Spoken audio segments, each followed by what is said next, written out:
You're listening to Technado. Welcome and thanks for joining us for this episode of Technado. Quick reminder before we get started that Technado is sponsored by ACI Learning, the folks behind IT Pro, and you can use that code Technado30 for a discount on your IT Pro membership.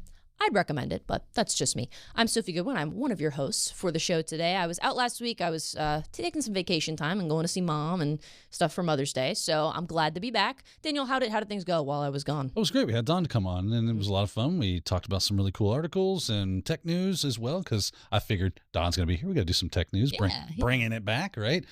We won't be doing tech news without Don, because Don really loves that stuff, and that's not neither of our bags. Yeah.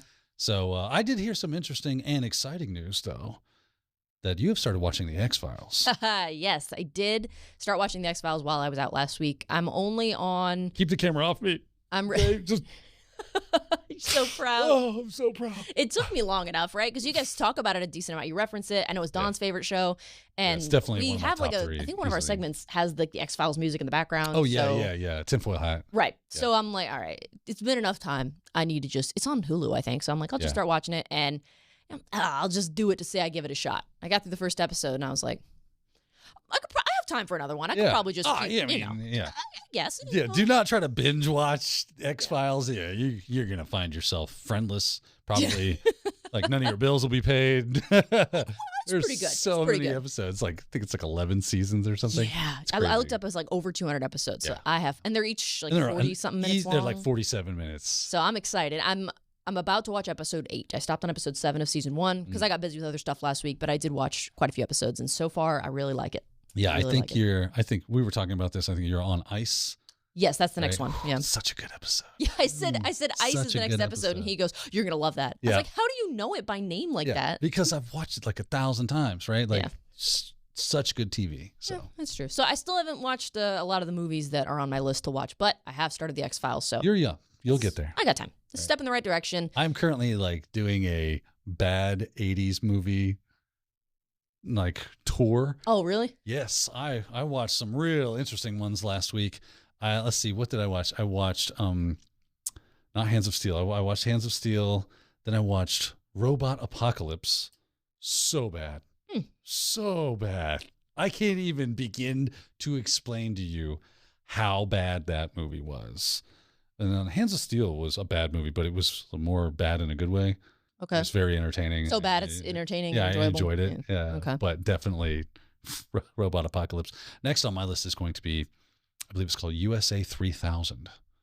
Oh, okay. Looking forward to it. I'm sure it's amazing. Okay. It'll be bad.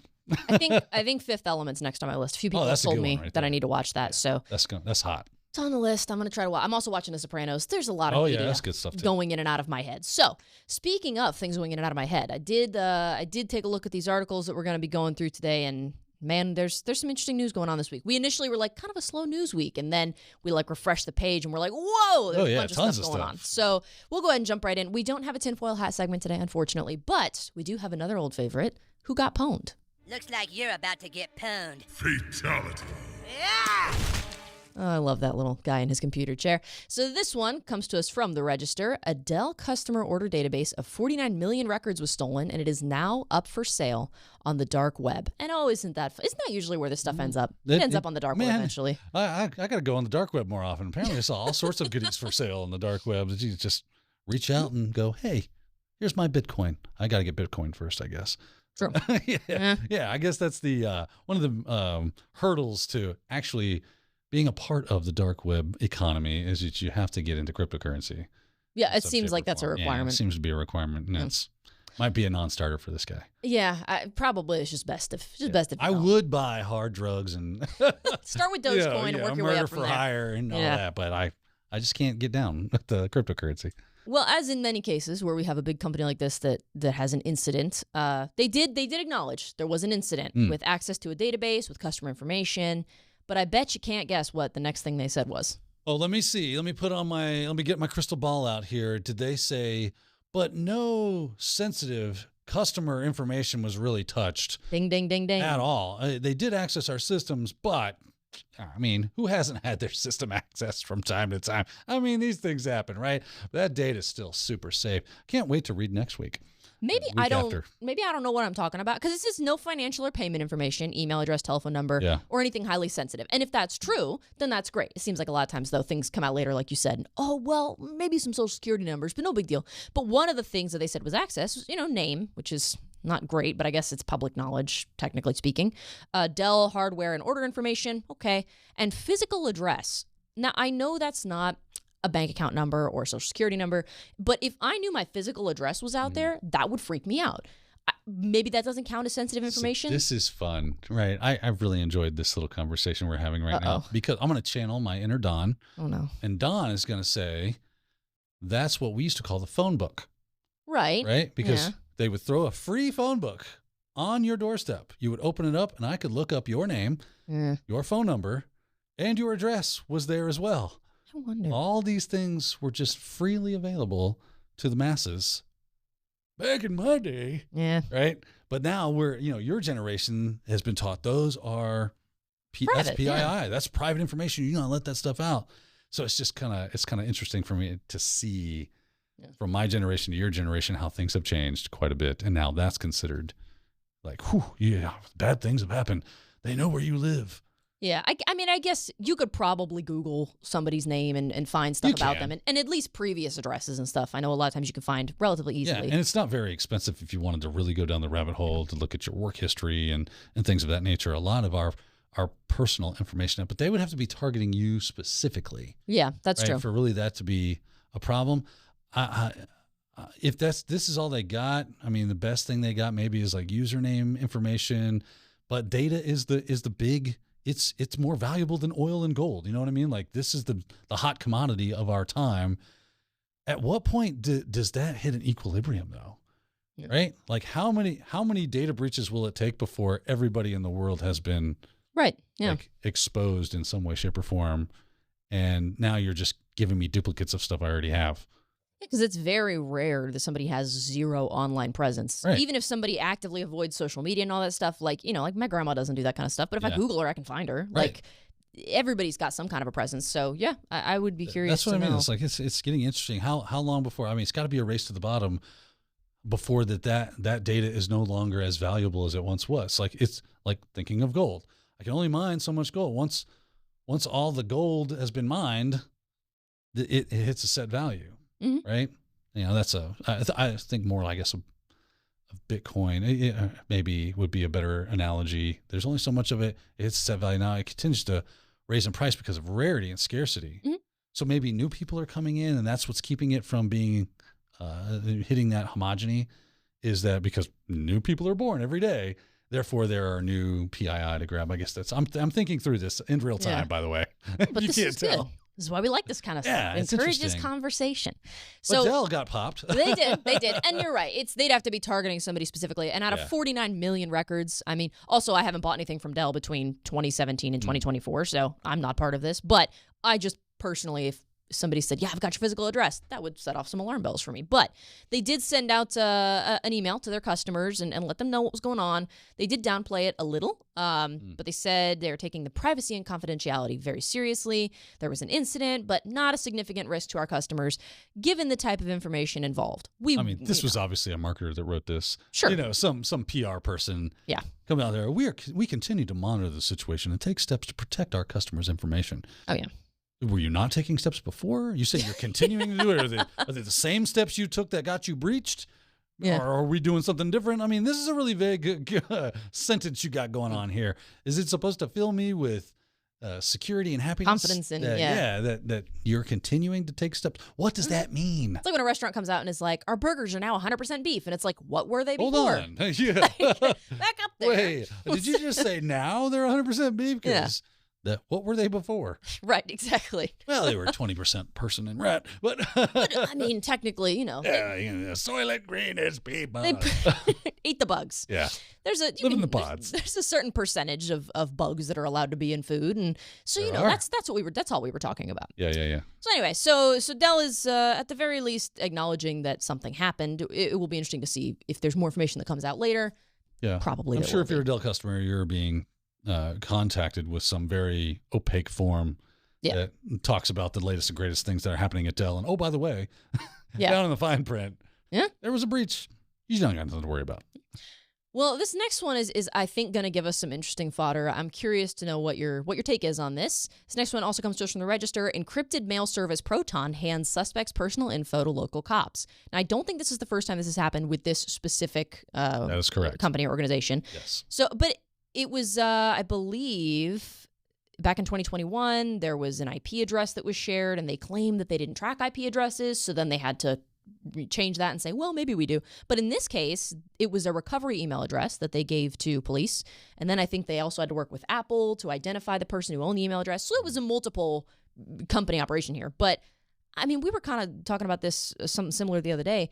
If the police, if you're subpoenaed to give up information, what are you supposed to do? Like, you kind of have to. So you cannot, right? There is that. You can go down that road and say, I'm going to protest this. I don't believe that you should get this access. And then they'll just handcuff you and take it anyway, right? That's what's going to happen. And maybe if you are a quote unquote privacy advocate, you should fall on your sword. There's an argument to be made there philosophically. Whether or not I agree with that, I don't know. Honestly, I'm a Proton Mail user. Mm-hmm. I like their service. I found it to be quite great.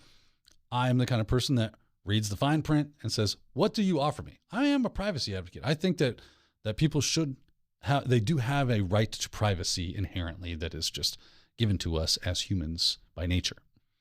I need to be able to have secret things for myself. That's just for me and my own thoughts. Whether or not Proton has done something wrong here, that's the question, I think. And I think we should probably look at this Socratically. Let's just ask questions. Okay. And then try to figure out those answers on our own. Did Proton ever say that if you engage in our service, we track absolutely nothing? I know they said that they guaranteed that the email is encrypted end to end, that you are the only one that has access to the decryption, that they have no access to the decryption. So if someone comes and asks them for the emails that are in your inbox, they can give them to them, but it'll be encrypted, and so it will be nothing for them. Right. There are other things that, if they said we're not tracking, I think there was a time when they said they didn't track IPs, and then they got subpoenaed and they did have IPs. So if they're saying that these are specific items that they do not have, they either said that in bad faith and do have those things, and when they were subpoenaed, they gave that over. I don't know. Or they were unaware that those things were, and they're just bad at they're bad at doing their job. And maybe that's a reason not to go with Proton. Ultimately, for me, as a privacy advocate, if I'm worried about the IPs that are being tracked, if I'm using Proton as a service, then I'm going to go through intermediaries to access my Proton mail. I'm not going to access it from my home, at least not directly, right? I'm going to do other obfuscation. Honestly, if you want privacy, it's the same as you do with security. It's privacy through obscurity, right? Yeah. There's many layers. You use a layered approach. You jump through a bunch of different hoops, and that's going to add to your privacy so that by the time Proton Mail has an IP address, it's to some exit node in, Scandinavia. Yeah. Right. So now, yes, so they have the IP, but so I'm not 100% like on the full on burn Proton to the ground bandwagon, at least not from the information that I have. I feel like this is one of those kind of like ways to get some people that are very zealous about privacy up in arms, and maybe I'm wrong about that. That can be totally true.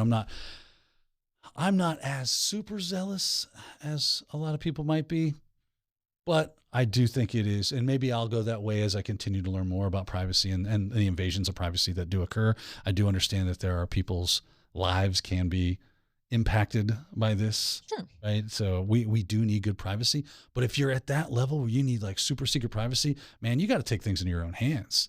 Right. I wouldn't personally, I would not rely on any service like Proton. I would spin up stuff and do all sock puppet accounts, and I would go crazy tails on everything and Unix and that kind of stuff. I would go, and everything's through Tor and VPNs, and I would be bouncing all over the place if I really wanted to stay out of the hands of the prying eyes of the governments out there. Mm-hmm. So I think that for me, Proton gives me enough security that I'm not worried about them having my IP address. And if I was, I would do things to make that a non-issue.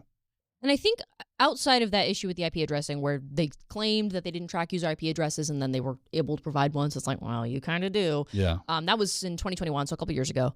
But outside of And then that, they changed that, right? they did. They updated the claim on their site. They took that down. That said they didn't track it. They're still, they do have that. And what I say, but they changed it. They changed the fact that they no longer say that we don't track IPs. Right. That's what I mean. Yeah, they took down that statement. Yeah. You know. But the only other thing that they promise is that they cannot read, like you said, the content of email attachments because of the end-to-end encryption. There's no trackers, no ads, and the highest standards of privacy. As far as I'm aware, they've not gone back on any of that, and all of that is still true. In this case, they still have access to user information, and they never said that they didn't. Right. So I think you're right. And they don't freely give it out. They say if they come with a subpoena, I believe, if I'm remembering correctly, I signed up for Proton years ago. When I read the agreement and all the things that they tell you is that if we get subpoenaed by the government, we by law must give these things over. So understand that if you're using our service. And I was like, okay, I totally get it. Well, fine. Okay. Right. You acknowledge that. Yeah. The other thing that caught my eye was in this article, it says they've been previously accused of offering real-time surveillance of users to authorities. And that sounds like they're just offering, like, here, take a look. Yeah. And that was misleading the way that it was worded. Yeah. I went back and looked at the story, and this was even further back in 2019. A spokesperson was like, well, hang on, we don't just voluntarily, here you go, take a look. They only will offer open door anything like that. To the government. Unless they are court ordered and it's like, this is the law and you have and then think about that. Like if Johnny Law shows up on your doorstep, they're gonna have a subpoena in their hand. Right. What is a subpoena? It is a court order. There's a judge that signed this. They had to show probable cause, get the warrant, to get the subpoena, to get all those things. It's not like they were just like, I don't like Billy Bob and I want to watch everything he does now. You let me have access. And they just rolled over and said, oh, don't hurt me. And so I don't see that from them. I think it's a little unfair, Proton. Yeah. Now, can they do some things like stop tracking IPs? If people don't like that, you've got a customer base that really is against that. So just stop doing it. It seems simple. Like, I don't know why they're doing it. Yeah. Right? Have as little information as possible and then say, hey, we're constantly making strides to remove as much information as possible about our users. And that's going to make people trust you more, especially when you have things like this that happen where there are people that just are on dead set ready to get angry about something. And again, super zealous about their privacy. Cool. But if you are, what are you using Proton for? Yeah. Build your own super private solution and utilize that. And in this case, despite Proton having access to some user information, it's not a lot of user information. All they gave up was the recovery email address. And that was not enough to identify the person. They then had to cross-reference with Apple, and they were able to find the same address, and that's how they were able to get an actual name and an identity. So even then, it's not like they were just like, here's his first and last name, here's his physical address, which is apparently not sensitive information, and here you go. This is where you find him. Like, they gave up what they were asked to give up, ordered by law to give up. I don't think this is a, like you said, burn Proton to the ground situation. Now, I'm not a Proton user, so I guess I can't really speak on it. But as an outsider, this seems reasonable to me. And if we could see it as a step in the right direction, maybe it's not perfect, right? It's not the solution we need, but it's the solution we get right now. Right. Kind of thing. It's the old Batman. Is start using stuff like that and then clamor for the types of, features that you're looking for, like no IP tracking. And then they go, you know what? And maybe competition spins up and goes, well, we have the same things as Proton, but we don't track IPs. Cool. Well, now I'll move my business over there. And Proton goes, whoa, that sucks. I got to compete. Let's compete with them. And off you go. So that's just my thing. That's our 2 cents. Again, off the top of the head. Sure. I'd be curious to know what viewers and enjoyers of Technado think of that. Absolutely. Are there better privacy solutions out there that you know? If so, please drop that in the comments. I want to know because, again, I am a privacy advocate, and if there is a better solution than Proton out there that I can move to, I totally want to. I'm sure he'll take a look. Absolutely. Well, moving away from more controversial stuff, this is not necessarily a security event, but it is definitely security news. MITRE has unveiled a new threat modeling framework for embedded devices called Embed, with a 3 in place of the E. They're using that. What did you call it? Lead speak. Lead speak. Yeah, I think I probably missed the boat on that one. But this is the diagram or the framework that they've released here, color coded. How nice is that? Now, Daniel, when they say that it's for embedded devices, can you give me like an example of what that would be? This is IoT, right? So in IoT, they have to have operating systems that run those devices. Those are embedded operating systems. Okay. So it's basically we're talking probably a lot about IoT, mostly things that are probably being used in the industrial space, critical infrastructure space. I would think that's where they're going with this. But very cool. I mean, MITRE's obviously done a phenomenal job and has always been a great resource for security professionals and people that are just passionate about security. It's going to go in there. Threat modeling is one of the best things you can be doing if you have an organization that might very well come under attack. So if you're in some sort of industry or space that's, the threat actors out there are hot and bothered about, then you probably want to take a look and see, well, what is their common tactics, techniques, and procedures for gaining access into our systems. And if I kind of can map that out, well, then I can start building better fences to defend against those specific attacks. And that's what it's all about. So that's why they're coming up with this embed threat model framework for these embedded devices. It looks really cool. And the fact that they're kind of going down this road is very, very interesting. I don't know if they're going toward the operating system specifically or the device as a whole. I haven't really got down that far down the rabbit hole with it yet. But I do, obviously the first time that I had heard about MITRE, when I first started working here a couple of years ago, it was in the context of the MITRE attack framework. Mm-hmm. And so that, I think is just more of a general, for general threats, like threats in general. But general threats in general. General threats in general. More at 6. But this specifically is for threats that target embedded devices, which is kind of nice because there might be things that maybe you don't think about. Yeah, in the article it says the embed model provide a means for ICS devices, so there we go, right? Industrial control system device manufacturers to understand the evolving landscape and potential available mitigations earlier in the design cycle, resulting in more inherently secure devices. This will eliminate or reduce the need to bolt on security after the fact, resulting in more secure infrastructure and reduced security costs. So very, very great stuff that they're trying to kind of cut it off at the pass. If I can get the people that are creating these devices to bake in more security on the onset, then I have to do less strategizing and bolting on of security measures on the back end as we implement them. A lot of times when you're building something, you're making a product, you're trying to develop what's called a minimum viable product, right? This is the thing this was the idea we had, and it works. It does the thing we want it to do. Usually that's at the point when somebody that's signing checks goes, sell it. Right. You said it works, sell it. But I mean, yeah, it works. It's like, no, does it work? Yeah. Can you make it? Well, yeah. Sell the thing. I want my money. And you're like, okay. I mean, I guess.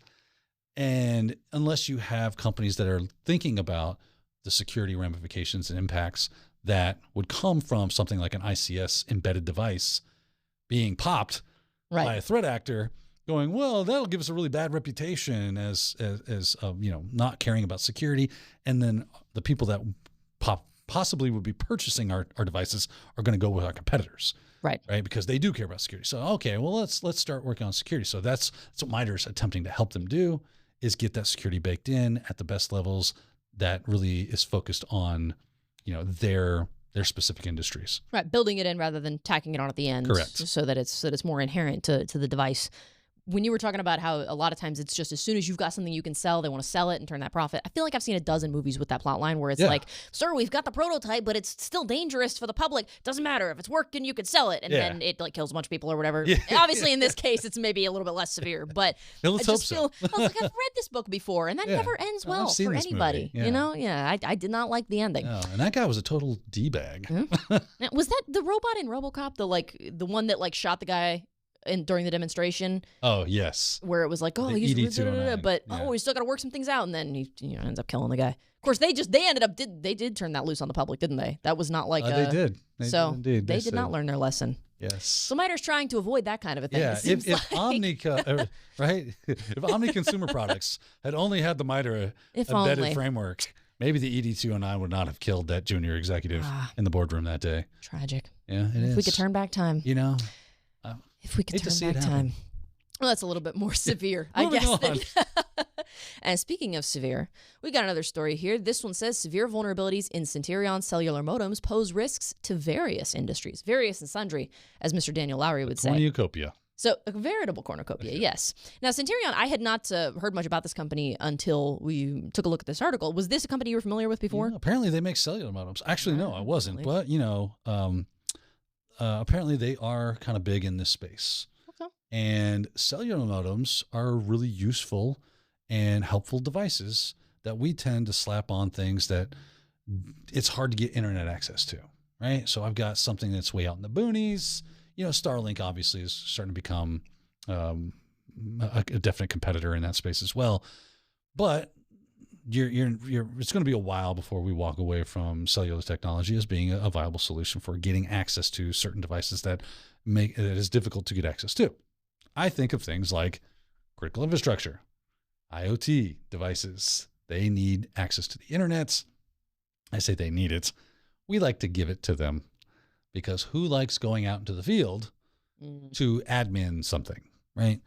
So the problem here is that these vulnerabilities include flaws that permit remote code execution and unauthorized privilege escalation, posing substantial risk to integral communication networks and IoT device foundational to industrial, healthcare, automotive, financial, and telecommunication sectors. That seems like a problem. A little scary. Yeah. A little scary. Now, that's no bueno. That's no bueno. That's no bueno. And they had the headline obviously says severe vulnerabilities. And I went to look at the list because I think there were eight flaws. Yeah. They were presented at a con a couple days ago in, I think, Germany. And the first one, CVSS score of 8.1. Ooh, okay, that's pretty bad. And then as we go down, there's a couple down here that maybe I'm just, I don't know, maybe I think too much in extremes, but I'm like, up 2.4. Yeah. What are we even talking about that for? Whoop-de-doo. That's no big deal. Oh boy, a flaw. I mean, just walking around, I got a CVSS score of 2.4. Just by existing, you take on certain risks. So, but there were a couple that were. It is funny about those, right? Like we do sit here and look at a CVS 2.4 and a 3.3 and another 3.3, maybe a 4.4. And we think, it's kind of some really low hanging fruit there. That's like, what are you going to do with that? Ultimately, good hackers will use that information and build upon it, right? Every piece of information that they can gather and glean from their target could potentially be, right? It's all about analyzing that data and figuring out where the weak points is and how it all fits together, building that puzzle. Because we do see them string together. Correct. Vulnerabilities, right? Right. Okay. Now, it's always bad. It's why we always see 9.8, 10.0s, and, up in the nines is typically what makes the headlines. And we do have an 8.1, which is buffer overflow. Okay. Yeah, I mean, that's definitely up there. But if you start putting all these things together, that's when it starts to get dangerous and gives you the ability to fire off that 8.1. So really good hackers out there. And when you think of the space that the spaces that we just discussed on where this would be affected, that's nightmare fuel right there, right? Right. Industrial, healthcare, financial, telecommunications. Come on. I mean, automotive, I guess that has some severe implications as well, because what if that automotive industry is like self-driving cars and they now have access to the code to the self-driving car? Right. Who knows what a threat actor will do, especially if they're some sort of zealot, hacktivist, or they're just, state sponsored, there are countries that are at war with us, that kind of stuff. That's when it gets super dangerous. And I guess too, I sometimes forget that when they've got scores attached to them, right? It doesn't necessarily mean like, well, this one's, an 8 or a 9 or whatever. And so, hey, we got to get this fixed. That one's a 2.4. We can just leave that. Like, you still want to do what you can to mitigate that and fix it. Yeah. But it's more like I remember learning about like all the risk matrix and all that stuff, and how if you have 10 flaws, you can't just fix all of them at the same time. A lot of the time you have to kind of pick and choose which ones you want to address first. And so you have to prioritize. It can kind of help you prioritize. Maybe let's address these bigger ones first. We still want to address these, but we can hold off a little bit and work on these first because these are not as pressing, I guess. But it doesn't mean you still don't want to fix the problem. Yeah, I do love this little quote here. It says, since the modems are typically integrated in a matryoshka style within other solutions, like a Russian doll kind of thing going on there, with products from one vendor stacked atop from another, compiling a list of affected end products is challenging. Yes, it is. But hey, there you go. Hopefully there's going to be an update soon, if not already. Right. And that will address the flaws. A lot of times that's, by the time they disclose these things, that has what has happened. Right. Yeah. Yeah. Okay, it's time to update our devices. It's crazy how many organizations and environments out there are just not updated regularly. It's like, when I get to it, well, it's the big deal. It's an IoT device. You always think it won't happen to you until it happens to you. Yes, right? yes. You're never immune from it. No. But yeah, you're right. I mean, these were presented at that conference only, I think, 3 or 4 days ago, and then this article just was published like yesterday or a couple days ago. So maybe we'll see more on this in the coming weeks. But for now, we've got another, I know it's one of Daniel's favorite segments, it's pork chop sandwiches. Pork chop sandwiches. Pork chop sandwiches. Oh, man, I love it. You just keep playing. It just keeps going. Playing, just right? put it on a loop in the background. Never gets old. So Never gets old. Our pork chop sandwiches segment a lot of times is like what the heck is going on? So in this case, we got some malicious Python packages hiding Sliver C2 framework and fake requests library logo. And this is another case I know we've talked before. I got a lovely little AI generated picture or something, but we talked before about just a few weeks ago. PyPI had some stuff that like people were downloading, and it because anybody can upload and anybody can share stuff. And then it was just a few weeks before that we talked about how in PyPI there was some malicious packages that made their way in there, disguising themselves as non-malicious packages. And then it was a couple of weeks before that, I think, where you talked about how PyPI. PyPI, you said? Yeah, it seems like there's a pattern happening here. And it's not just them, NPM and all the other, package distribution kind of things for all these different programming languages. They are, if it is open for anyone to put in code and make it available for the masses, right, then you run the risk of a threat actor putting in something malicious. And that is what we are seeing right here. I just thought it was interesting that this week, in the saga that is the PyPI repos, is that we're seeing Sliver C2, which is a framework that I'm vaguely familiar with. Oh, are you? I've used it a little bit. Yeah, it's fun. I was going to say, yeah. If either of us is going to be familiar with it, it's going to be you, just ultimately speaking. So it's free and open source C2 framework. So if you want to go just download it, get it installed, and start making beacons and things like that to play with, you totally can. It's really fun. It gives you some hands-on experience with what red teamers do on a daily basis. And obviously, they're not the only ones. Just like any of these administration tools, this is Taylor's oldest time when it comes to IT. We build an administrative tool, right, or something for that can help with security or lower our administrative overhead, and that tool is really great, man. It can see inside of things. You can do all this stuff and make our lives really easy, but it can be turned around and used against us. It is a double-edged sword. Yeah. Right? A lot of times. Sliver is no different. These red teaming individuals that are out there using Sliver on a daily basis to do red team activities to help increase the security of organizations out there in the wild, doing a good job, doing a good thing. Threat actors can turn around and go, well, it's free and open source. Cool. Let me grab that and use it. You're telling me I can hack people with this? Awesome. Yeah. Guess what they're doing?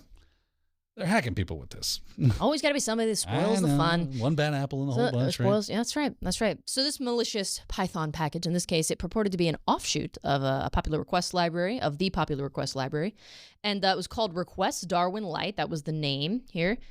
Employing steganographic trickery. Love that phrase. Yes. So it has been taken down from the registry, but not before being downloaded over 400 times. So it was researchers that found this, and that's good. We like when that happens, right? But there were some folks that downloaded this, and so I guess maybe it's wreaked some havoc. Well, you know what kind of points? I just thought of this. I don't know why this had never hit my brain before, and it has today. Is if you're a security researcher, you want to get some experience, or maybe you're new to security, start looking through these public repos and looking at code and seeing if anything malicious is in there, and then you can make a blog about it. That's a great way to get some real hands-on experience in practical, applicable security without having a job in it.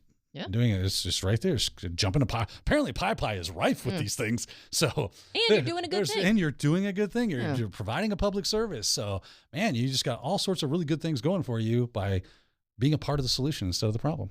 So this is, they kind of mentioned in the article, a little over a month after a company discovered a different rogue NPM package. And so this is obviously not the first time something like this has happened, specifically with PyPI. But like you said, I'm sure it's not just PyPI. And there's an interesting twist. It says the infection chain only proceeds if the identifier matches a particular value. So they are looking for specific machines that they want to breach, I guess. So I thought that was kind of interesting. So it's either highly targeted or they're testing something before they switch to a little bit of a broader scope. Yeah, that's very interesting that they have a very specific. Maybe this was a a test run, Right. that kind of thing. But what it's really, to me, the big interesting thing about this was that they were using Sliver, right? They didn't make their own thing. They used an off-the-shelf solution that was incorporated into the malicious package. So very, very interesting to see when threat actors use commodity malware, I guess, for lack of a better term. And maybe, again, maybe that was because this is in the testing phase and they weren't really worried about it at that point. They were just testing things, and they do have their own kind of C2 infrastructure built on the back end. Or maybe they're modifying, because Sliver is open source. They're making modifications to it, and they're going to come out with whatever their threat actor name is, version of Sliver. Yeah. But, I just thought that was an interesting little thing. It was interesting, and I guess we'll have to wait and see if anything else comes out about this. If it is some kind of a test before they start, casting a wider net. Obviously, the package has been taken down, but over 400 downloads is a decent sample size, I think. So we'll have to see if anything comes of this and if there's more updates that come out in the coming weeks. But we got a couple more articles we want to jump through before we take a break here. This next one, new LLMjacking attack exploits stolen cloud credentials. Lots of buzzwords here. LLM and cloud, and it's great. It was just missing AI. All we needed was AI in the title. Well, yeah. I mean, it's not far down the road. Go in a few sentences, and there it is. LLM-based artificial intelligence systems. So this is a novel cyber attack. They're calling it LLMjacking. So I guess like hijacking, but specifically with LLM related stuff. Yeah. So I think this was just a couple days ago that this was published, but there was a blog post published last week about it, and attackers are finding more ways to exploit AI models. Shocker. They're using something that we could be using for good and for positive development, and they're using it for evil. Oh man. Why do they do Shocker. it? Shocker. That's right. I know. I'm aghast even. I'm appalled, truly.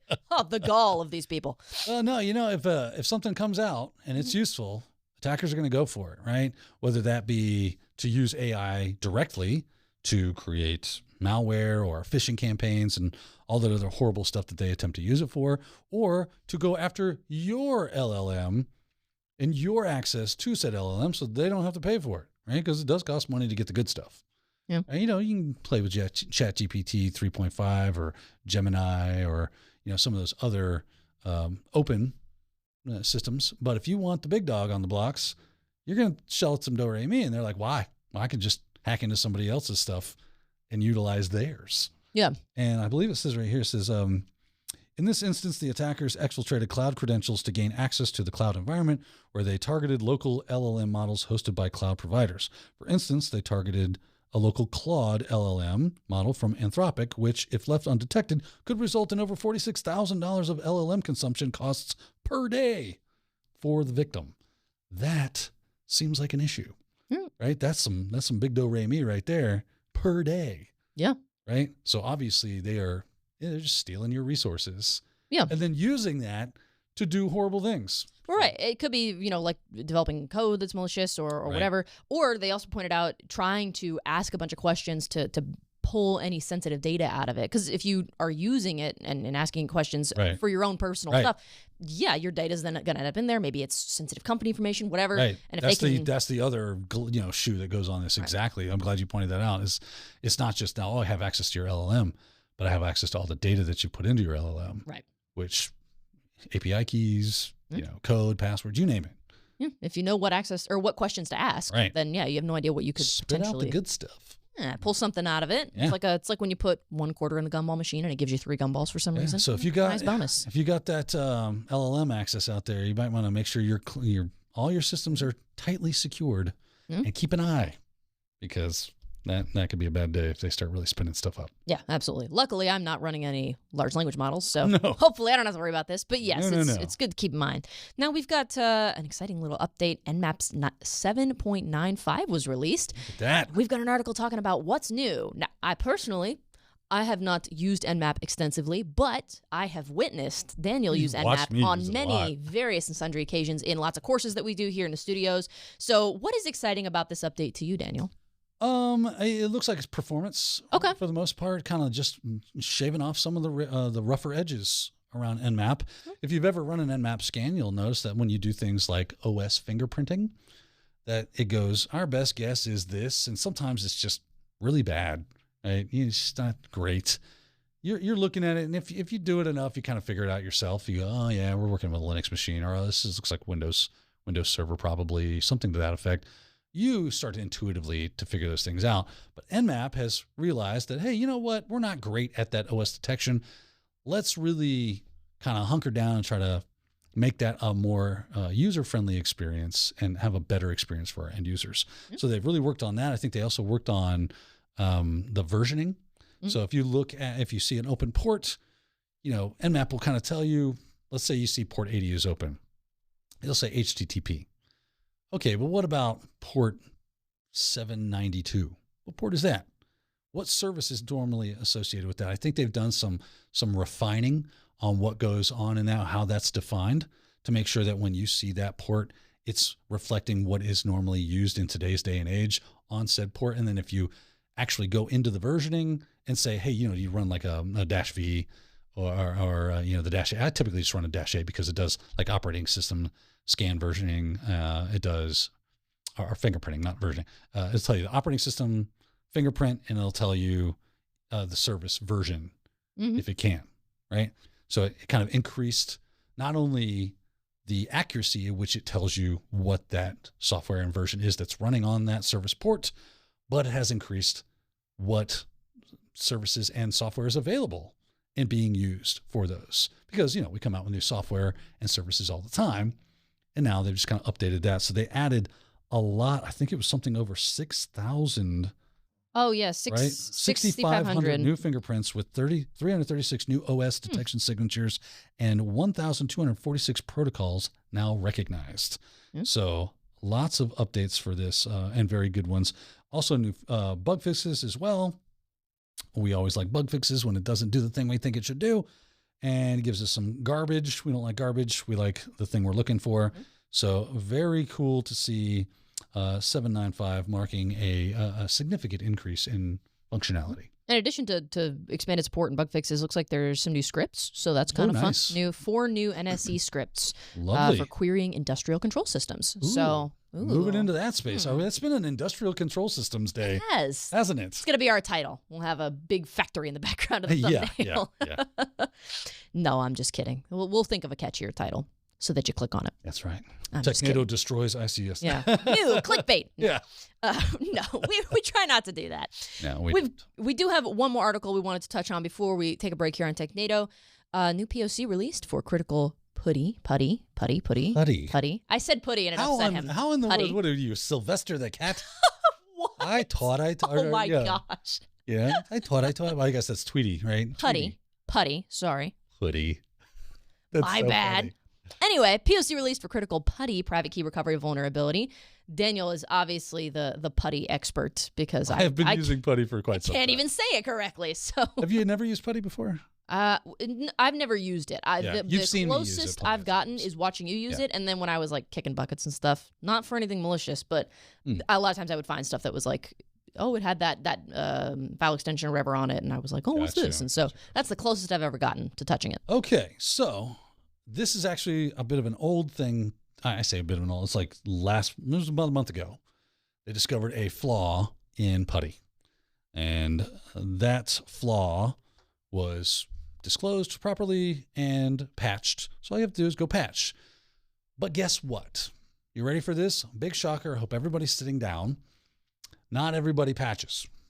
You could still be running an older version of PuTTY, which is now susceptible to a real problem. And a proof of concept has come out for people to be able to, wait for it, recover keys, private keys, that is, that you use to log into things like SSH.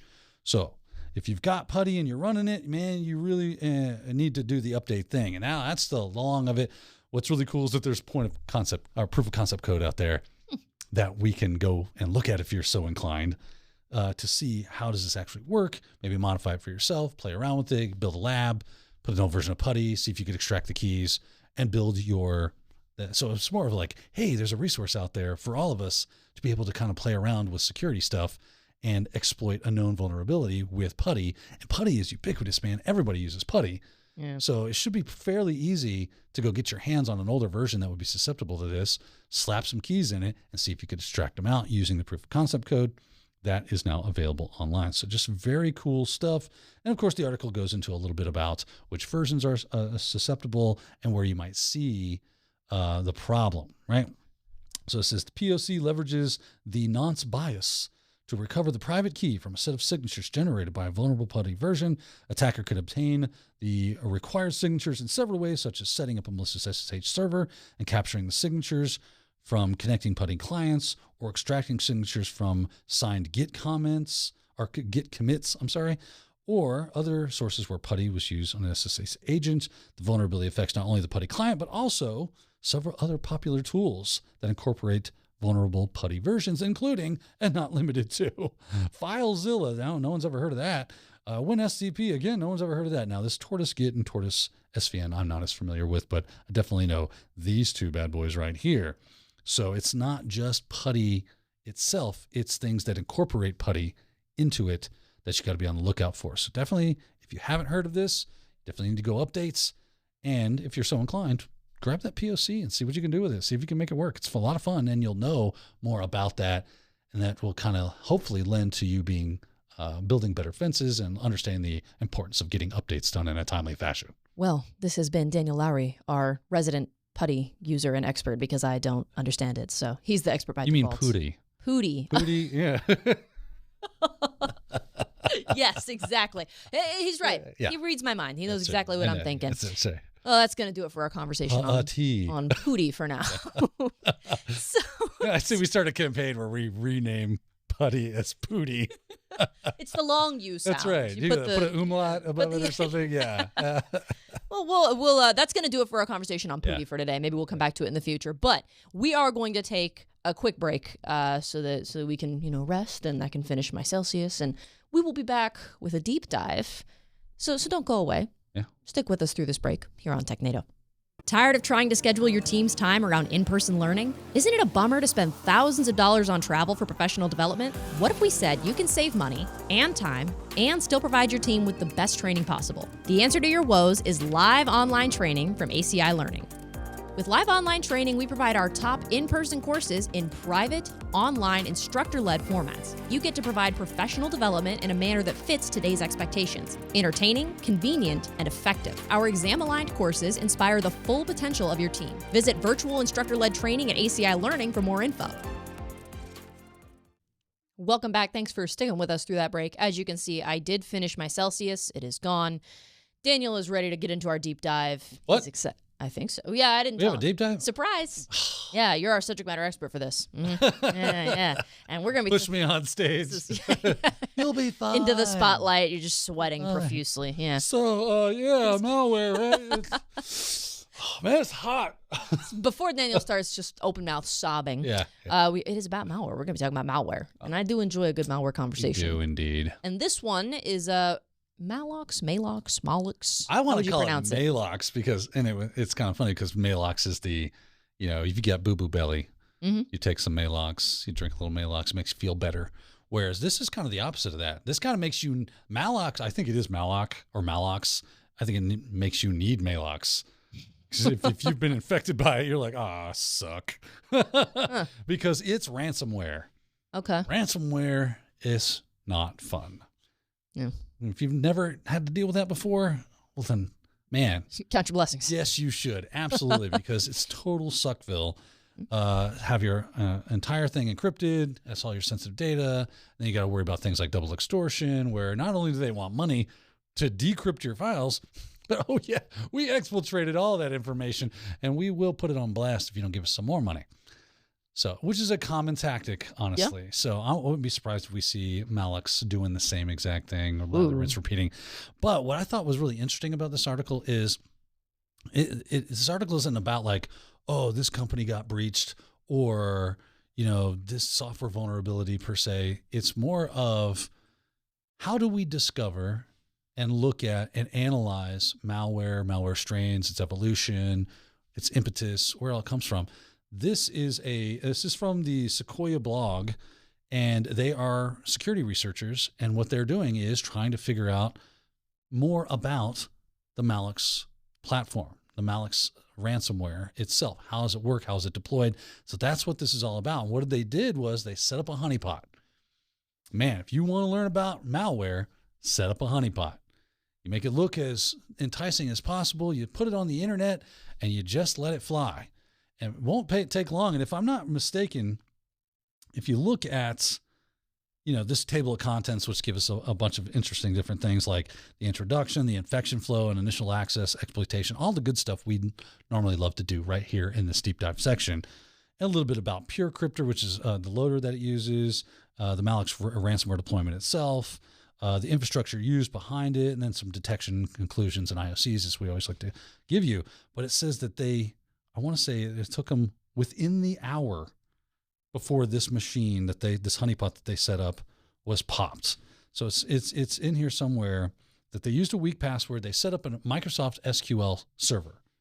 They put it on the internet. They gave it a weak password, gave access to the MS-SQL from remote areas. And within the hour, this thing was brute forced. And there starts the chain of events, right? You've got a server. You need access to it from anywhere in the world. So you give it internet capabilities. And if you're not using good security, you can be rest assured that this is going to happen to you. And that's exactly how this started. And honeypots are fun. Like, it's basically you're just, hey, come on, hit me, do it. Like, let's see what you got. And they, set it up. Obviously, they were breached within the hour or somebody was hitting them within the hour. And they just kind of, okay, let's see what you can do, and just monitored it throughout that following week. And they were able to then see kind of the process and how did you get access and what did you do after you got access. So the initial access, though, was through a brute force attack. And they targeted an account. And I guess if the account had a weak password, then probably didn't take them too long. Yeah, and unfortunately, that happens. Yeah, right. That's true to life. That is not out of the realm of possibility. Don't be sitting there on your high horse going, there's some stupid. No, man, it happens a lot. Unfortunately, that is the thing. So the first thing we can learn from this specific deep dive is don't use weak passwords. Do not do that. Now, argument can be made whether or not you should be letting remote access happen to your Microsoft SQL servers from, anywhereville. Man, there's pros and cons, and there's use cases for allowing it and not. But okay, if I am going to allow that, what are the other security? Like maybe I should be putting a firewall in front of that and rate limiting connection attempts, because if brute force is the common way of attacking these things to get to the SA account, then I need to rate limit the ability to brute force this. I need to have abilities to, kind of block access if I'm getting too many requests from a single source. That would be that. And then I need to send an alert. I need to set up systems that will alert that, hey, did you know? And that's where things like seams and sores and all that come into play, to where they're telling you, hey, we've noticed a little pattern happening here. Yeah. You probably need to go take a look at that. Why is it taking somebody 333 tries to get into the account and they did that within 5 minutes? Seems unreasonably fast. It's me at my desk. I can't remember. I'm like, spring 2021. Dang it. Spring 2022. Dang it. Exclamation point. Dang it. It's just capital me. S spring. Yeah. Son of a gun. But probably, yeah, it's a sign that you should go check on things. Sorry, it just started raining really loud and I got distracted because I'm like a squirrel. Can't hear it, but you can't hear it, but we can. To us, it's and a cacophony. I have a limited attention span, so I got excited. But you were mentioning, like, if you're seeing a pattern, it draws your attention to it. And in this case, all the exploitation attempts were coming from the same place, but there were two distinct patterns that they saw. And so they kind of detail them and going through these patterns. What's important about this? Why is this not common? Is it usually just... Tell me what you mean by patterns. What patterns? So they said there were two exploitation patterns. Oh, exploitation patterns. Right. So yeah. Not initial access patterns. Right. But once they were in. So we've moved in. They popped the SA account because it had crap password. Now we're in. They got two different ways to exploit. Yes. Now, that is interesting. And the reason is they're hedging their bets, right? If one doesn't work, try the other way, right? Because maybe they do have some sort of security system in place. And based on what we can see, and I say we go ahead and dive into those exploitation patterns, see the difference on what's going on and why one might work versus the other, and so on and so forth. That's really good information. So let's start with the first one, exploitation pattern number 1. So the first thing they do, the attacker enabled the trustworthy. You got me with the PuTTY. I taught trustworthy path.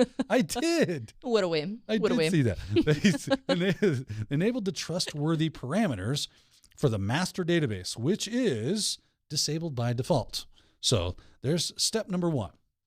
So they, if you enable that, then it allows them to impersonate other users, and then you can execute as those other users. I think Sophia thinks this is awesome because she's about to cry with laughter, and I must know. I'm sorry. No, please share with the class. I'm still thinking about trustworthy. Trustworthy.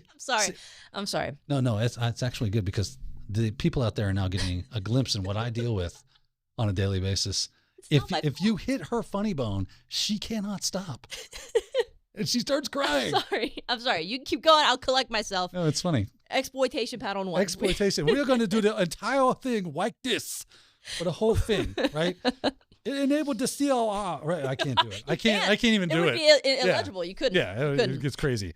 So CLR. Now this is not so. I've never done like an MS-SQL database admin. I'm not a database guy. I remember trying to do it way back in the day when I first got started in my career. I was like, oh, this is dumb. I don't know who's interested in these things, but this is not me. So I figured this CLR, what is that? What is CLR? And then a CLR assembly. So I want to look that up. So let's go to Google and let's look up MS-SQL. I'll actually make this, what is that? Human readable. Yeah. MS-SQL CLR. What is that? Common Language Runtime. So that's interesting. Learning something new right here live on the show. So what is a common language runtime? This is for SQL Server users and application developers. CLR integration means that you can now write stored procedures, triggers, user-defined type. Okay, so it's like programming. Gotcha. So you're kind of like dipping into the code execution. At least that's seemingly what that's saying when it comes to the CLR business inside of Microsoft SQL Server. Okay, so they are enabling CLR. Makes more sense. And trustworthy parameters, and is a prerequisite for exploiting CLR assemblies. So I'm guessing they're going to build an assembly or a binary package, something with code and executable, that if you have CLR enabled, that you would be able to actually execute it. That's what they want. And they're going to use trustworthy to execute it as a different user. That's my thought. So the attacker created an assembly. Oh, look at that. Had I went to the next sentence, that would have been fun. They call it shell, and they stored it on the MSDB database with the unsafe permission. So none of the nannies are going to balk and yell and go, "Hey, you're doing something unsafe." Yes, I know. Turn that off, please. Did you ever see you ever watch The Simpsons? A little casual viewer. In the Simpsons, they always do the Halloween special. Yeah. The Treehouse of Horror. Right. And there was one where there's this like demonic monkey, and every time you make a wish, every time it claps its hands. Oh, like the symbol monkey? Right. It does something. It takes your wish and twists it up and does evil things. Okay. Right. And bad genie. At the end of it, they turned it was like, oh, there's the problem. It's set on evil. They flipped it to good. So in this case, unsafe. Yeah, it's like, I just flipped this to evil and do all the bad things. Right. And then from there, it says the assembly is a .NET DLL containing, which is a fancy way of saying it's a binary program written in .NET. And it contains a class called store procedure, which executes cmd.exe function. What can I do with cmd.exe? Well, I think the sky's the limit on that one there, Sophia. Yeah? Yeah, because cmd is basically you're at the command line telling the computer, run commands. Right. So if I can run cmd.exe function, then it says right here, this function executes commands. Pass to it. Just in general. Yeah. With no parameters. Man, I'm just starting to think of all the wonderful commands I could pass to said device. You know, when we talk about remote code execution or remote command execution, that's kind of what's happening here, right? Not necessarily an RCE in that way, but I'm interfacing with the system in a way that allows me to pass it commands and it will run them. So very cool. Let's see. What else do we have with this thing here? I've got a whole big graphic here that shows you like all the different, whenever they start to get into that, where they show the strings of code, I'm like, all right, hang on. I gotta like prep up and zoom in. You gotta get prepared. You gotta center yourself. Yeah. I'm like, all right. So it is interesting because they do talk about this. So this is the shell assembly. This is what they're looking at right here. And you can kind of look in here, and you don't have to be a code expert because I sure as heck ain't. And I use words like ain't. But you see right around this region, you see what it's calling, right? I know that that's, okay, so it's looking in a folder, environment, special folder.windows, and there's the path. So get folder path, and you can see system32 cmd.exe, which is where cmd, if you go into your Windows systems, that's where your command.exe exists. Okay. So it's grabbing that. It's got the string format, and it's got this execute command.value, which is going to pass whatever value that it sends to it. And then uses shell execute false, start redirect standard output true. So they probably don't want this to go to anybody that's watching. They just want to redirect that out to nothing or somewhere else. What else do we got here? Anything interesting? More standard output, read to end string to answer. So this is where it gets the results. So it says send results start to SQL data record. Really interesting. So it's just kind of using this this is what the shell binary does. Okay. It gives them the ability to run shell commands on that system. So I'm guessing they're going to use that for more fun stuff down the road. So it creates a stored program, CMD. Yeah. So we kind of gone through this, and here's more of the kind of the bouncing ball, right? Finally, it called. Finally, it called. I've been waiting by the phone. It called the stored procedures to execute a command passed in parameters, which then performs the following action: echo and redirect. We saw the redirection. I didn't see echo in there, but there's a lot of code. It creates a PowerShell script. It's not the first time we've seen that, is it? No. Now, why do you think they use PowerShell so much? Well, maybe it has it allows them to do more, because isn't PowerShell, like, I had to get permission from Nate, like, to our IT, guru here, to even use PowerShell on my own machine. It was like so locked down, like you don't touch it unless you have to. So that tells me it's probably pretty dangerous if the wrong person. That's right, because PowerShell is very powerful. Okay. If I've got access to PowerShell, I can do anything on this machine. It is a fully fledged programming language. You can build things, you can do things like reach out to the internet and download malware.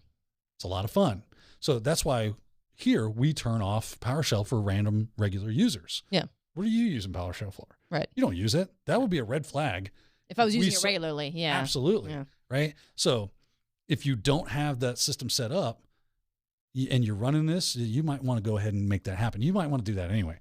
Just make sure that only administrators are running or have the ability to run PowerShell. Right. Right. Otherwise, it's just weird. So from there, it downloads a binary and saves it to the program data folder right there.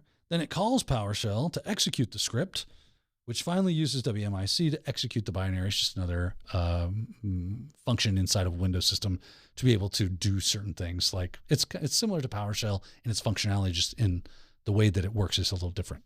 Okay. A lot of creating and calling and creating and calling and creating and calling. Even after this, through that, it enables these parameters. It uses this. It enables this. Uses this to create this, and then calls this object. So there's several steps, but I would imagine this is probably happening pretty rapidly. Oh yeah, in super fast time. But, okay. Because it's being done programmatically. It's right. not like they're I've gotten access into the system and now a shell has popped and I'm enabling all these commands manually. Right. That would be a big time suck. Right. That would not be fun. It looks like it. Yeah. One of the things I am familiar with though is they enabled this XP CMD shell. The little bit that I have done when it comes to offensive security, hacking things in real life land, I have done this right here. So I gain access into Microsoft SQL Server. If I have the ability to enable XP command shell, then I can then send commands to the operating system and it will execute them. Right. So just one of those tried and true things that you might see out there that allows you to execute commands. Another one of these things is enabled OLE automation procedure. That is something I definitely am not familiar with. So let's go look that up. I think it is object level. Maybe that's it. So let's do OLE and MS-SQL. See driver, but I don't know what this is. Microsoft OLE DB driver. It provides connectivity to database servers. But I don't really know what it does. Just has this DB driver. Interesting. Connection strings, but it's enabling it, and that seems important for them. So they are totally doing it. And also enable the OLE automation procedure parameters to allow the SQL Server to leverage OLE objects. Gotcha. To interact with other COM objects. I'm wondering if there's some functionality with this OLE thing that would allow for more execution of binaries or something to that effect. Okay. And all of this is just the first exploitation pattern that they noticed. That's correct. The second one, it looks like it's the same sequence as what we just talked about, but it says it's the same sequence as the previous case, but without the attempt to deploy the assembly and the associated stored procedure. So if it's the same sequence, what would be the reason for changing it in this way? So, you know how you said that you tried to run PowerShell and it didn't work? Mm-hmm. Oh, okay. So just if they can't get access to it, then all right, here's plan B, basically. Yeah, plan B, right? Okay, PowerShell routes, that's not going to work. Let's try something else. Let's just drop something malicious and see if it works. Okay. Right? That's what it seems to be. It says, in this case, based on the Microsoft SQL log analysis, and more specifically the client app name field, a relevant pattern emerges. Vimferyear. That's a fun name. Obviously, that is meant to not ring any bells to say, oh, look at me, I'm an evil thing. Right. It's just some random weird thing. Or is it? Right. This application name appears several times and is systematically associated with the same action sequence. It is most certainly an exploitation tool. So I did find this interesting. Note that the crack map exec MS-SQL. This has been the flubby talky episode of Technado. Crack attack appadapt PuTTY Twestwovi crap mac. Christian's going to put this together in a short, and it's going to look like we're having a stroke, just collectively. Yes, absolutely. We have aphasia at this point, and that's the team problem. effort. So it uses crack map exec, or it looks like that. It's very similar, right? That tool leaves a familiar, similar trace. A random application name of 8 characters long is also the case for the Metasploit exploit module. So if you're running crack map exec or the Metasploit module, they're very similar. So maybe these attackers are using those and just kind of modifying them a little bit, or they're using them, and this is exactly what it is, and they just can't put their finger on it to tell you, yes, I've got hard proof, I've got circumstantial proof that seems to be proving that fact to be true. Okay. Now, after either one of these two things happens, right, one of these two patterns that they're seeing, post-exploitation, this is the payload downloads a file from the internet that's got encrypted data that then gets decrypted. There's a .NET library that's obtained, and then a third-party payload is loaded, and that third-party payload is the Mallox, however you want to say it, ransomware that we talked about. And they've got like a little flowchart, I think, that shows kind of that process and from the brute force all the way to the end. I've got that flowchart if we kind of want to see that flow of execution here. Like you said, Sophia, we've got the brute force in the MS-SQL server, and from there, after they log in, they'll try to drop and execute that SQL shell, maybe try to run XP command shell, and last but not least, execute that SPOA method. And if we get that cmd.exe to run, cool, then we use PowerShell to download and drop PureCryptor. And that kind of takes us to the next phase of what goes on in here.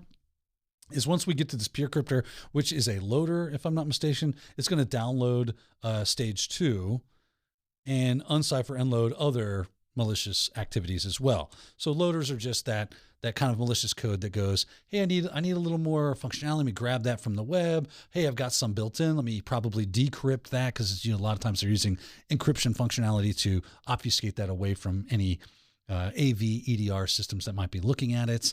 And once it gets there, it just loads up the final malware, which is drop and execute Mallox, right? So Mallox is the final stage of this. Mallox is the ransomware itself.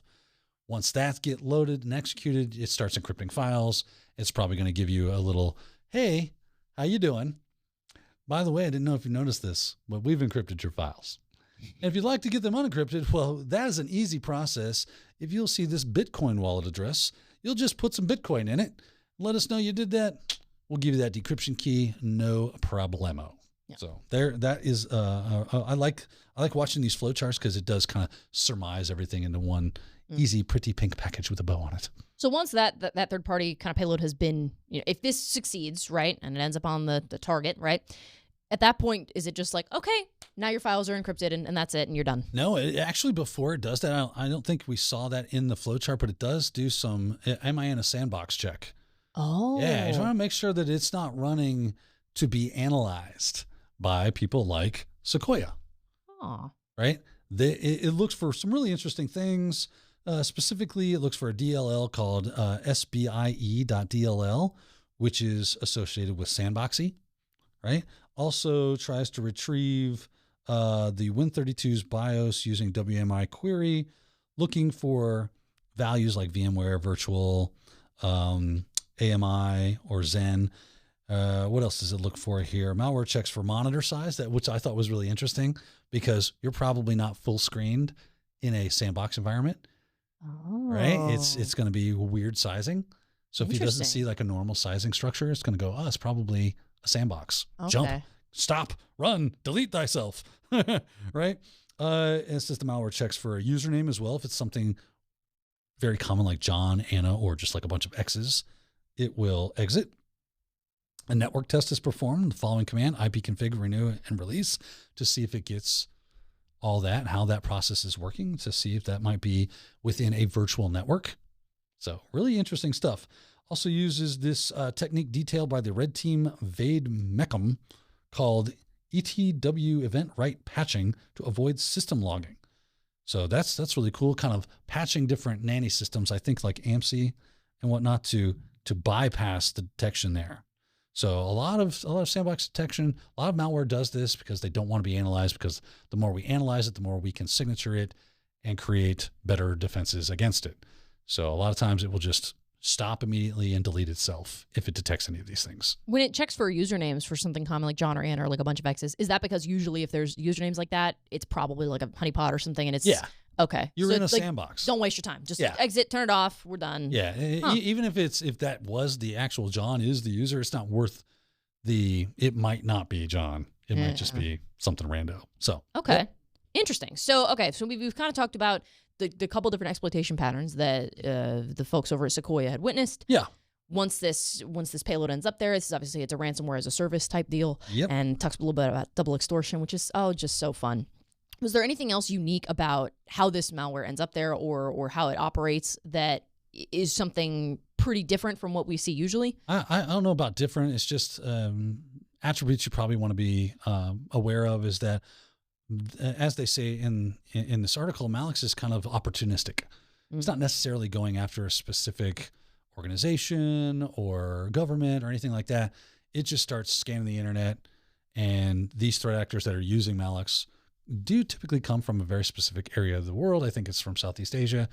It's usually Southeast Asia or Russia, right? The two heavy hitters. Iran likes to throw their name in the hat in the ring from time to time. But that being said, and that kind of takes us to indicators of compromise and mitigations and things of that nature. So if you do have a SQL server, you probably want to kind of lock it down, because we can see where the countries that are affected by Malloc. I've got that pulled up. I don't know why that banner is getting in my way. Go away, banner. So annoying. Yes, it is. And you can see the heavy blue is here in the United States, but we see India, we see some parts of Europe and Africa, down in what looks like Brazil. So if you're in those regions, you probably want to be on the lookout for this coming through. More information about the payloads and things of that nature. Basically, what we need to know about this is down in the focus of, not this, but where's the indicators of compromise? Boy, this is a long. They have down at the bottom, there's a link. It says the list of IOCs is available on Sequoia's GitHub. Oh, well, thank you. Thank you for jumping down there for me. It's on their GitHub. I was looking for the list. They don't put it here, but, and I wonder if I click, if it'll take me there. Because before it was like, you got to sign in, and I didn't feel like doing that. So, but yes, okay. I went to their GitHub page. They put a link down at the bottom, and there's a full list of IOCs. I'm going to show you. Oh, yeah. You guys can't see, but Daniel can see. I don't think so. I think it's hard to do both at the same time. Gotcha. And because you know more about this stuff than I do, so it makes more sense to show your screen than there mine. you go. Look at that. I am. It's not there too we hard. Go. Christian's got my back. Christian's a real one. Look at him. We need to get a camera over there by his workstation so he can make a face appearance. But yes, this is on their GitHub repo. We, of course, are going to put links for all the articles we've talked about, including this one, in the description for the video. So if you're listening on Apple Podcasts or Spotify, maybe check out the YouTube, and you can take a look at those links if you want to read further. Because this deep dive it went further even than we did. I mean, they list out a whole bunch of stuff about PureCryptor and more stuff about Mallox. So there's a lot more where that came from. This would be 3 Technados if we tried to actually do the full deep dive on this. There's so much information. We'd be here hours, and Daniel would probably kill me by the end of it. And so, there's time limits. We gotta make sure. Speaking of, Speaking of, I think we're at the end here. we are coming up at the end. Yeah, we are running short on time. So thank you for walking through that and kind of explaining some of that stuff. Because as much as you could, because there is a lot of it. I know sometimes there's stuff that we're not able to cover because it comes out like the day we record or the day the Technado is released. A couple headlines that stood out to me really quick. Tornado Cash, which is a cryptocurrency mixing service, the developer was jailed for laundering billions of dollars. So I know Don is over there like, I tried to tell you. I tried to tell you. So he's in jail.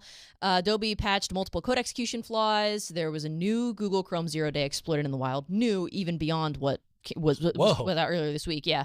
But it literally, like, right before we recorded, this stuff broke, so we couldn't cover it in detail. Couple of other things that were interesting. Tor browser has a new version released, so that's fun. Good to know. That Black Basta stuff, there was more updates on that. Gotcha. So maybe if there continues to be updates, maybe we'll talk more about that next week. And then a cybersecurity expert was jailed for hacking 400,000 smart homes and selling the videos. So that's fun. This is stuff that we would talk, like, by the time next week's episode rolls around, it's going to be old news. I know, it'll be old news. People you heard it here first. You heard it here first. Just today. You know not much about it, but you heard it here first. And then that Dell hack we were talking about earlier, as we were recording this, a new update, there was a specific threat actor known as Menelik, that reportedly accessed and scraped sensitive customer data from a Dell support portal. So it may be just beyond that initial, it was just names and physical addresses. Now there may actually be some sensitive customer data that's going to get exposed. So maybe there will be an update on that next week. We'll have to see. Phase 2 of incident response. But I wanted to mention a couple of those because I know sometimes we get comments like, what about this and this happened? And as much as we just don't have enough time to cover it all, ladies and gents, man. Security landscape is a dumpster fire. It is. We never run out of stuff, which is a good problem to have. So, but is it? Well, yeah, I mean, we never have to worry about podcast. Well, we've got one article today, so I guess we'll just 5 minutes and then we'll leave. So the episodes will never be too short. No, they won't. I promise you that. But we are going to go ahead and we'll sign off here in a second because it's time for us to go eat some lunch. So, Daniel, thanks so much for walking us through that again and putting up with me and my trustworthy little breakdown that I had. And of course, crap Mac. Yeah, PuTTY, is that what you said? PuTTY trustworthy. Yeah, oh man. Yeah, I'm going to really digress. Have a good giggle about that later. Yeah. And thank you, of course, for joining us for this episode of Technado, and we'll see you next week. Thanks for watching. If you enjoyed today's show, consider subscribing so you'll never miss a new episode.